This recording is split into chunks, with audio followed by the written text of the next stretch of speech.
இன்று இரவு நீங்கள் தூங்கப் போகும் இந்த சில நொடிகளில் உங்கள் வாழ்க்கையின் திசையே மாறப்போகிறது. யோசித்துப் பாருங்கள். இன்று காலை எழுந்தது முதல் இந்த நொடி வரை நீங்கள் எடுத்த எத்தனை முடிவுகளை உண்மையிலேயே நீங்கள் எடுத்தீர்கள்? காஃபியா, டீயா, இடதா வலதா, பேசவா, மௌனமா? நியூரோ சயின்ஸ் சொல்லும் உண்மை 95% முடிவுகளை உங்கள் ஆழ்மனம்தான் எடுக்கிறது. நீங்கள் நான் தான் முடிவெடுத்தேன் என்று நினைக்கிறீர்கள், ஆனால் அது உங்கள் ஆட்டோ பைலட். 2000 ஆண்டுகளுக்கு முன்பே திருவள்ளுவர் இதை சொன்னார். உள்ளம் உடைமை உடைமை, பொருளுடைமை நில்லாது நீங்கிவிடும். உள்ளத்தை, அதாவது ஆழ்மனதை வென்றவனே அனைத்தையும் வென்றவன். இன்று இரவு நாம் அந்த ஆழ்மனதிடம் நேரடியாக பேசப்போகிறோம்.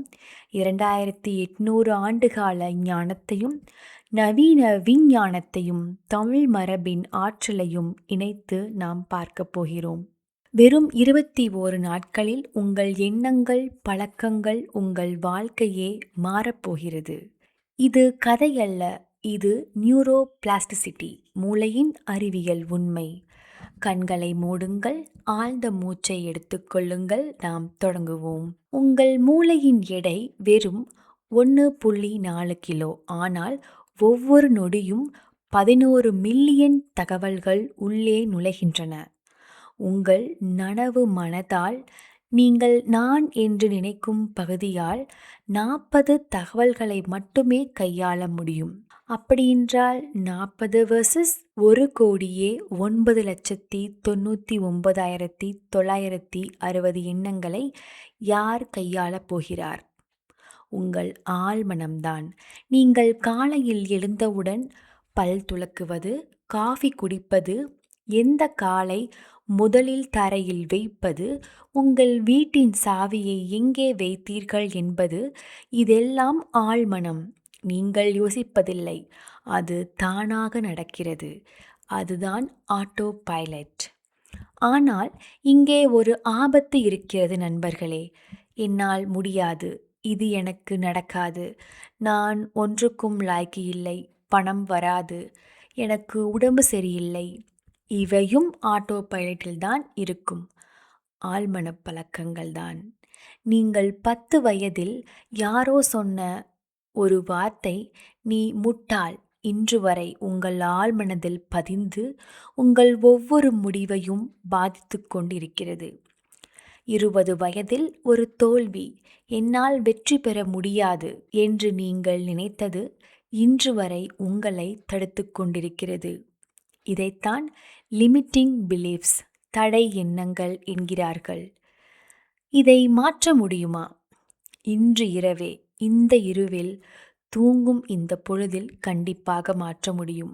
நாம் இப்பொழுது அரிஸ்டாட்டில், புத்தர் மற்றும் திருக்குறளில் கூறப்பெற்ற உண்மையை பார்க்கலாம். கிமு 350 கிரீஸ் நாட்டில் அரிஸ்டாட்டில் என்ற மாமேதை ஒரு எளிய வரியில் மாபெரும் உண்மையை சொன்னார். We are what we repeatedly do. Excellence, then it is not an act but a habit. நாம் தொடர்ந்து செய்வதே நாம் ஆகிறோம். கிமு 500 இந்தியா. கௌதம புத்தர் போதி மரத்தடியில் சொன்னார், நாம் நினைப்பதே நாம் ஆகிறோம். நம் எண்ணங்களே நம் வாழ்க்கையை உருவாக்குகின்றன.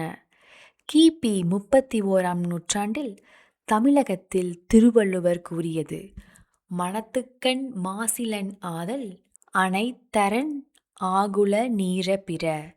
மனம் தூய்மையாக இருந்தால் மட்டுமே எல்லாம் சரியாகும். 3 ஞானிகள், 3 கண்டங்கள், 3 காலங்கள், ஆனால் ஒரே உண்மை. உங்கள் மனமே உங்கள் வாழ்க்கை. இப்போது கேளுங்கள், நீங்கள் தினமும் என்ன நினைக்கிறீர்கள்? எனக்கு காலையில் எழ முடியாது 100 முறை சொல்லியிருப்பீர்கள். உங்கள் ஆழ்மனம், சரி காலையில் எழ வேண்டாம், இதுதான் உண்மை. எனக்கு பணம் வராது 1000 முறை சிந்தித்திருப்பீர்கள். ஆழ்மனம், சரி பணம் வரும் வழிகளை அடைத்து விடுகிறேன். இது செல்ஃப் ஃபுல்ஃபில்லிங் ப்ராப்பர்ட்டி. சுய நிறைவேற்று தீர்க்க தரிசனம். நீங்கள் நம்புவதையே உங்கள் ஆழ்மனம் உண்மையாக்கும். நீங்கள் எதிர்பார்ப்பதையே கொண்டு வரும். நாம் இப்போது முதல் உண்மை சம்பவத்தை பார்க்கலாம். ரபி என்பவரை அவரின் வாழ்க்கையில் நடந்ததை பார்க்கலாம். சென்னையில் புறநகரில் ரவி, அவருக்கு 32 வயது, சைக்கிள் மெக்கானிக். கையில் ரூபாய் 5000 கூட இல்லை. படிப்பு 8ஆம் வகுப்போடு நின்றது. ஒரு சின்ன வாடகை அறையில் குடும்பத்துடன் வாழ்க்கை. ஆனால் மனதில் ஒரு நெருப்பு. தனக்கென்று ஒரு பெரிய ஆட்டோமொபைல் பட்டறை வேண்டும். இருந்தும் மாலையில் வீட்டுக்கு வரும்போது உடம்பு முழுக்க வலி, சோர்வு. இன்றைக்கு வேண்டாம், நாளைக்கு யோசிப்போம். 5 வருடங்கள் இதே சுழற்சி. ஒரு நாள் அவரிடம் சொன்னேன், ரவி, நீங்க ஒரு காரியம் பண்ணுங்க.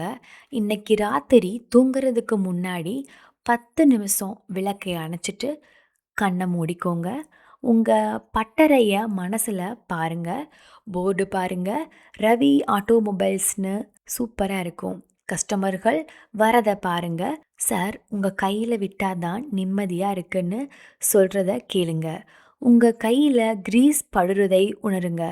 மெக்கானிக்குகள் வேலை செய்கிற சத்தம் கேளுங்க. உங்க பாக்கெட்ல இருக்கிற பணத்தை தொட்டு பாருங்க. உண்மையா நடக்கிற மாதிரி 10 நிமிஷம் உணருங்க, வாழுங்க. ரவி வித்தியாசமா பார்த்தாரு.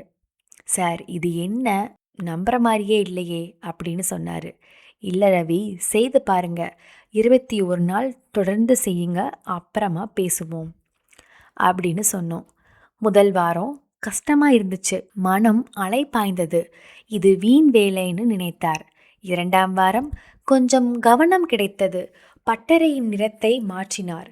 மனதில் வாடிக்கையாளர்களின் முகம் தெளிவாக தெரிந்தது. 3ஆம் வாரம் மாற்றம் தெரிந்தது. மாலையில் சோர்வு குறைந்தது. வேலை செய்ய ஒரு இயற்கையான உத்வேகம். பட்டறை பற்றி நினைச்சாலே எனர்ஜி வருது சார் என்றார். இன்று ரவி சென்னையில் 2 பெரிய பட்டறைகள், 40 பேர் வேலை செய்கிறார்கள். வருமானம் மாதம் 5 லட்சத்துக்கு மேல். அவர் வாழ்க்கை மாறியது எப்போது? அந்த முதல் இரவில், கண்ணை மூடி வெற்றியை உண்மையாக உணர்ந்த தருணத்தில். நாம் இப்போது பாரதியார், காந்தி மற்றும் இன்னொரு முக்கியமான நபரின் விஞ்ஞானத்தை பற்றி பார்க்கலாம். பாரதியார் வெறும் கவிஞர் மட்டுமல்ல, யோகி, ஆழ்மனதின் வல்லமை அறிந்தவர். அவர் கூறியிருக்கிறார், மனதில் உறுதி வேண்டும், வாக்கினிலே இனிமை வேண்டும். ஏன் மனதில் உறுதி முதலில் வேண்டும் என்று கூறியிருக்கிறார்? ஏனென்றால் வாயில் சொல்வதை விட மனம் நம்புவதே உங்கள் வாழ்க்கையை தீர்மானிக்கும். அடுத்ததாக காந்தி. அவர் உலகம் அறிந்த மகாத்மா. ஆனால் அவர் ஒரு மாஸ்டர் விசுவலைசர். தண்டி யாத்திரைக்கு முன் அவர் உப்பை கையில் எடுத்துக்கொண்டிருப்பதை மனதில் பார்த்தார். சுதந்திர இந்தியாவை மனதில் வாழ்ந்தார். தினமும் காலை பிரார்த்தனையில் அவர் இந்தியாவின் விடுதலையை உண்மையாக நடப்பது போல வாழ்ந்தார். இப்போது நவீன விஞ்ஞானம், ஒரு புகழ்பெற்ற ஆராய்ச்சி. கூடைப்பந்து வீரர்கள் 3 குழுக்கள். குழு ஏ தினமும் 3 நிமிடங்கள் உண்மையான பிரீத் த்ரோ பயிற்சி. அடுத்து குழு பி, பயிற்சியே இல்லை. குழு சி தினமும் 30 நிமிடங்கள் மனதால் மட்டும் பயிற்சி. கண்ணை மூடி கையை உயர்த்தி பந்து கூடைக்குள் போடுவதை மனதில் மட்டும் பார்த்து பயிற்சி எடுத்தார்கள். 30 நாட்கள் கழிந்தது. நாம் ரிசல்ட்டை பார்ப்போமா? குழு ஏ உண்மையான பயிற்சி பெற்றவர்கள் முன்னேற்றம் அடைந்த சதவிகிதம் 24%. பி பயிற்சி இல்லை 0%. சி மனப்பயிற்சி 23%. அதாவது உண்மையாக பயிற்சி எடுத்தவர்கள் 24%, மனப்பயிற்சி எடுத்தவர்கள் 23%. அதாவது கிட்டத்தட்ட சமம். நண்பர்களே, மனதால் மட்டும் பயிற்சி செய்தவர்கள் கையால் பயிற்சி செய்தவர்களைப் போலவே முன்னேறுகிறார்கள்.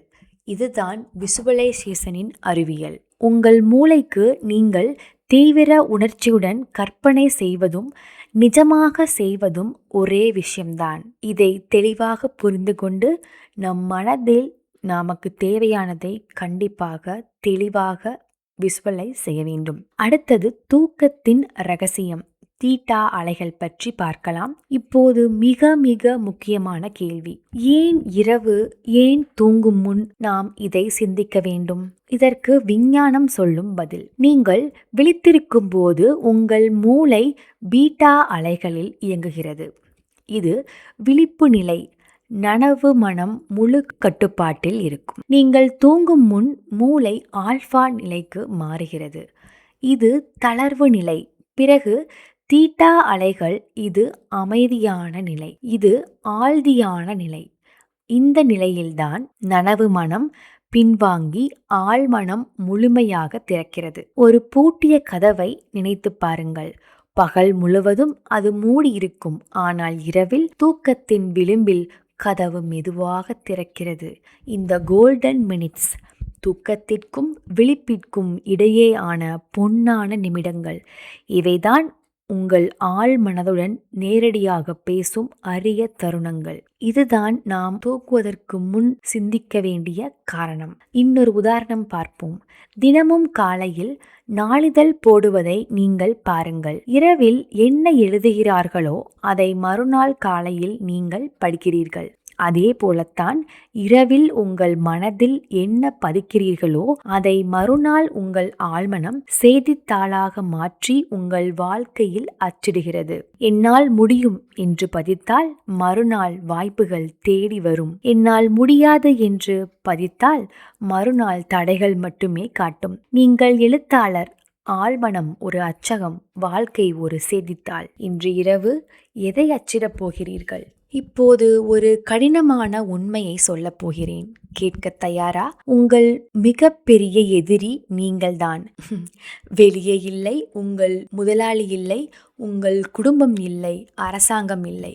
உங்கள் ஆழ் மனதில் பதிந்திருக்கும் அந்த குரல்தான், உன்னால் முடியாது, இது உனக்கு அதிகம், பெரிய கனவு காணாதே, தோற்றுவிடுவாய். இந்த குரல் எங்கிருந்து வந்தது? 8 வயதில் உங்கள் ஆசிரியர், நீ படிப்பில் மட்டம். 15 வயதில் உறவினர், இந்த பையன் ஒன்றுக்கும் ஆக மாட்டான். 22 வயதில் முதல் தோல்வி. 30 வயதில் ஒரு மோசமான அனுபவம்.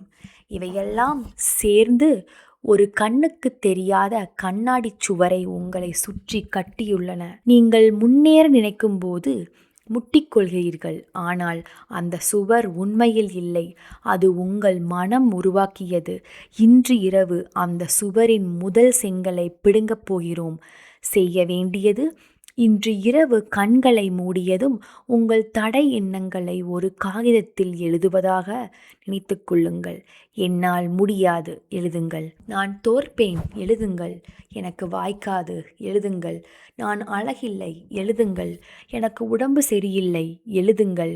எல்லாவற்றையும் எழுதி முடித்ததும் அந்த காகிதத்தை எரியுங்கள். மனதில் சாம்பலாக மாறுவதை பாருங்கள். சாம்பல் காற்றில் பறப்பதை பாருங்கள். பிறகு ஒரு புதிய காகிதத்தில் எழுதுங்கள். நான் வல்லவன், வெற்றி எனக்குரியது, என் உடல் ஆரோக்கியமானது, நான் நேசிக்கப்படுகிறேன். இதைத்தான் இன்று இரவு அச்சிடப் போகிறீர்கள். இப்படி செய்தால் நீங்கள் நினைத்தது போல நீங்கள் மாறிவிடலாம். அடுத்தது நாம் பார்க்க போவது 2வது உண்மை சம்பவம். அவள் பெயர் மீனா, வயது 48, 2 குழந்தைகளின் தாய், கணவர், மாமியார், குழந்தைகள். 10 வருடங்களாக வீட்டுக்குள்ளேயே சுழன்ற வாழ்க்கை. என் வாழ்க்கை இதுதானா? இதை தவிர வேறு ஏதும் இல்லையா? இந்த கேள்வி ஒவ்வொரு இரவும் அவரை அழுத்தும். அவருக்குள் ஒரு கனவு, பேக்கரி. இளமையில் அவர் அம்மாவுடன் சேர்ந்து செய்த கேக், அந்த வாசனை இன்னும் மனதில் இருக்கிறது. ஆனால் அடுத்த நொடியே மனம் சொல்லும், 48 வயசில் என்ன பிஸ்னஸ்? வீட்டை பார்த்தால் போதும். ஒரு நாள் அவரிடம் சொன்னோம், மீனா, உங்களுக்கு ஒரு வேலை, 21 நாட்கள், தினமும் இரவு தூங்கும் முன் உங்க பேக்கரியை பாருங்க மனசுக்குள்ள. அதோட பேர் என்னன்னு யோசிங்க.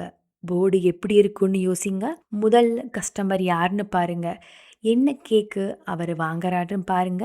அந்த கேக் வாசம் சுவாசிச்சு பாருங்க. முடியுமா என்று கேட்டோம்.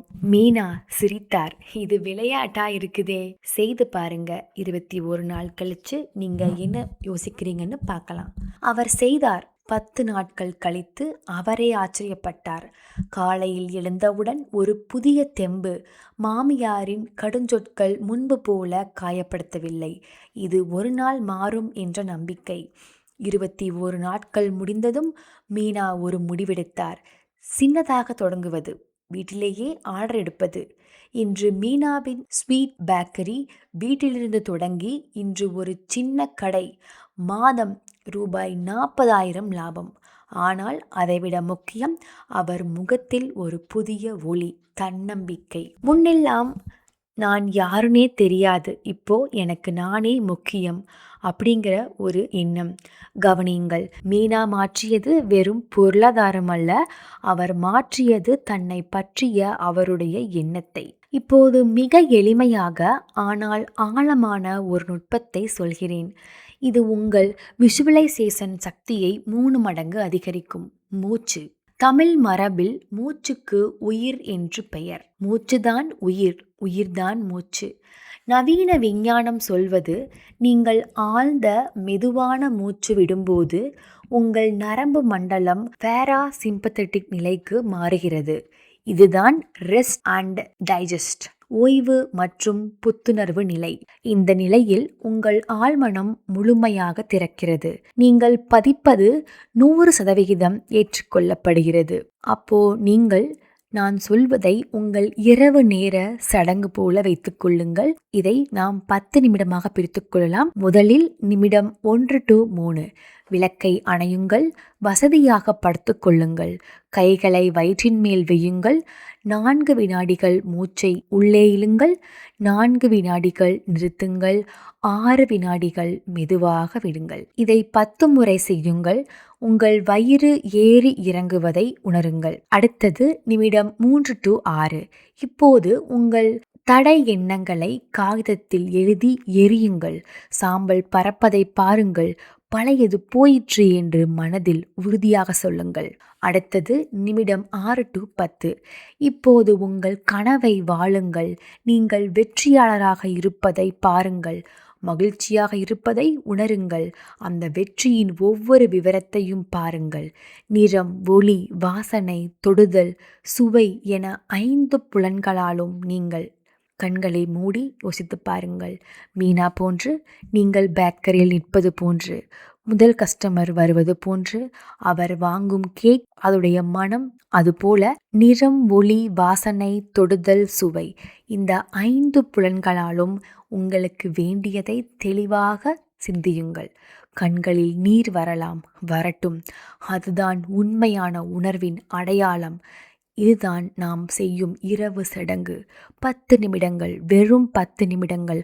ஆனால் அந்த 10 நிமிடங்கள் உங்கள் மீதமுள்ள 23 மணி நேரம், 50 நிமிடங்களை கண்டிப்பாக மாற்றும். நண்பர்களே, இதுதான் உங்கள் 21 நாள் ஆழ்மன மாற்ற திட்டம். இதை அப்படியே செய்யுங்கள். எந்த மாற்றமும் செய்ய வேண்டாம். நம்புங்கள், செய்யுங்கள். இதே போல காலை சடங்கு செய்யலாம். அது வெறும் 5 நிமிடங்கள். கண்களை விழித்தவுடன் ஃபோனை கண்டிப்பாக எடுக்காதீர்கள். முதல் 5 நிமிடங்கள் உங்களுக்கு மட்டுமே. முதலில் நன்றி 1 நிமிடம். 3 விஷயங்களுக்கு நன்றி சொல்லுங்கள். இன்று காலை எழுந்ததற்கு நன்றி. என் குடும்பத்திற்கு நன்றி. இந்த வாய்ப்புக்கு நன்றி. அடுத்தது இலக்கு 2 நிமிடங்கள். உங்கள் கனவை ஒரு முறை பாருங்கள். மனதில் பாருங்கள். இன்று என் வாழ்க்கையின் முக்கியமான நாள். இன்று நான் ஒரு படி முன்னேறுவேன். அடுத்தது செயல் 2 நிமிடங்கள். இன்று செய்யப்போகும் மிக முக்கியமான ஒரு காரியத்தை முடிவு செய்யுங்கள். ஒன்று மட்டும், அதை முடிப்பீர்கள். இதேபோல இரவு சடங்கு 10 நிமிடங்கள். இன்னொரு முறை சொல்கிறேன். தூங்கும் முன் மேலே சொன்ன முழு சடங்கையும் செய்யுங்கள். 3 நிமிட மூச்சுப்பயிற்சி, 3 நிமிட தடைகளை எரித்தல், 4 நிமிடம் கனவை வாழ்தல். அடுத்தது நாம் வாராந்திர சுய மதிப்பீடு செய்யலாம். ஒவ்வொரு ஞாயிற்றுக்கிழமையும் எடுத்துக்கொள்ளுங்கள். வாரம் 1, நாள் 1 to 7. சடங்கை பழக்கமாக்குங்கள். முதல் வாரம் கடினமாக இருக்கும், இயல்புதான். கண்டிப்பாக இரவிலே 10 நிமிடம், காலையில் 5 நிமிடம், நமக்கான நேரம். அதை செய்து முடியுங்கள். அதே போல வாரம் 2, நாள் 8 to 14. உங்கள் கனவு மேலும் தெளிவாகும். எதிர்பாராத வாய்ப்புகள் தெரியும். இப்பவும் நீங்கள் உறுதியாக இரவிலும் காலையிலும் நாம் சொன்ன சடங்குகளை தெளிவாக செய்வீர்கள். அடுத்தது வாரம் 3 நாட்கள் 15 to 21 முழு மாற்றம். புதிய நரம்பியல் பாதை உருவாகும். சடங்கு இயற்கையாகும். நாம் சடங்கு என்று சொல்லி இரவிலும் காலையிலும் செய்வது நமக்கு உண்மையாக நிஜத்தில் தெரியும். 21 நாட்கள் நாம் செய்வது உங்கள் வாழ்க்கையை அருமையாக மாற்றப் போகிறது. நாம் 21 நாட்கள் இதை செய்வதால் என்ன விஞ்ஞான காரணம் இதை நடக்க வைக்கும் என்று நாம் பார்க்கலாமா? நியூரோ பிளாஸ்டிசிட்டி ஆராய்ச்சி சொல்வது. நியூரோ பிளாஸ்டிசிட்டி ஆராய்ச்சி என்ன சொல்கிறது என்றால், ஒரு புதிய பழக்கத்தை மூளையில் நிரந்தரமாக பதிக்க குறைந்தது 21 நாட்கள் தேவை. ஒவ்வொரு நாளும் புதிய நியூரான்கள் இணைகின்றன, புதிய பாதைகள் உருவாகின்றன. 21ஆம் நாள் அது உங்கள் இயற்கையாக மாறும். எச்சரிக்கை, ஒரு நாள் கூட விடாதீர்கள். விட்டால் பழைய பாதைக்கே திரும்பும், மீண்டும் தொடங்க வேண்டும். அதாவது 21 நாட்கள் என்பது தொடர்ச்சியான 21 நாட்கள். நீங்கள் 21 நாட்கள் அட்டவணையை உங்கள் பெட்ரூமில் அல்லது ஹாலில் உங்களுக்கு பிடித்த இடத்தில் ஒட்டி வையுங்கள். தினமும் காலையிலும் மாலையிலும் நாம் செய்ய வேண்டிய சடங்கை செய்துவிட்டு அன்று அதற்கு டிக் செய்து கொள்ளுங்கள். நாம் தொடர்ச்சியாக 21 நாள் செய்து நம்முடைய நியூரான்ஸை ஸ்ட்ராங் செய்ய வேண்டும். இப்போது கண்களை மூடுங்கள். ஆழ்ந்த மூச்சு 4 வினாடிகள். 4 வினாடிகள் உள்ளே இழுங்கள். 4 வினாடிகள் நிறுத்துங்கள். 6 வினாடிகள் மெதுவாக வெளியே விடுங்கள். இன்னொரு முறை. இப்போது உங்களை பாருங்கள். 21 நாள் கழித்து காலையில் எழுந்திருக்கிறீர்கள். போனை எடுக்கவில்லை. முதலில் நன்றி சொல்கிறீர்கள். உங்கள் முகத்தில் ஒரு புதிய ஒளி, உங்கள் கண்களில் ஒரு புதிய நம்பிக்கை, உங்கள் நடையில் ஒரு புதிய உறுதி. நீங்கள் வேறு மனிதர். அதுதான் நீங்கள்.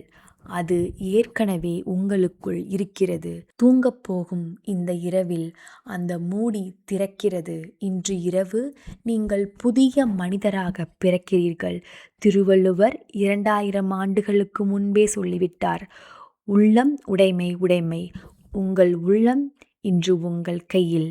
நாளை காலை புதிய சூரியன் உதிக்கட்டும். புதிய நீங்கள் எழுவீர்கள். இனிய இரவு.